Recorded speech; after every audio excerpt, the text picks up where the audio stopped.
أعوذ بالله من الشيطان الرجيم بسم الله الرحمن الرحيم السلام علیکم، میں ہوں عقیل بطاری اور آپ کو خوابوں کی دنیا میں خوش آمدید کہتا ہوں۔ خوابوں کی دنیا میں آج ہم بات کریں گے خواب میں پودینہ دیکھنے یا کھانے کے حوالے سے۔ اس خواب کی مختلف صورتیں ہیں جن کی مختلف تعبیریں ہیں۔ اگر آپ اپنے خواب کی تعبیر جاننا چاہتے ہیں تو ویڈیو کو اینڈ تک دیکھیں۔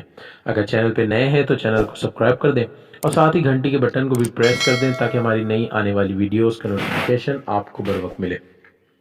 ناظرین، بات کرتے ہیں خواب میں پودینہ دیکھنے یا کھانے کے حوالے سے۔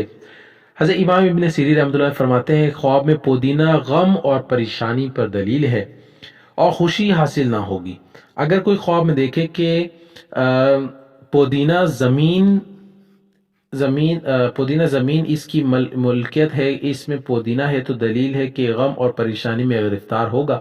اور اگر خواب میں دیکھے کہ اس نے پودینہ کھایا ہے تو دلیل ہے کہ اس کا غم اور بھی زیادہ ہو جائے گا۔ اور اگر خواب میں دیکھے کہ دوسروں کی زمین میں پودینہ ہے تو دلیل ہے کہ صاحب زمین کو غم اور پریشانی ہوگا اور مشکلات کا سامنا ہوگا اور بیماری میں گرفتار ہوگا۔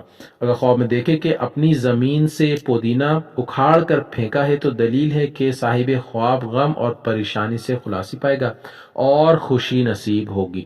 اللہ پاک سے دعا ہے اللہ پاک ہمیں دین و دنیا میں کامیابی عطا کرے اور دشمنوں کے شر سے محفوظ رکھے۔ صلو علی الحبیب صلی اللہ تعالی علی محمد۔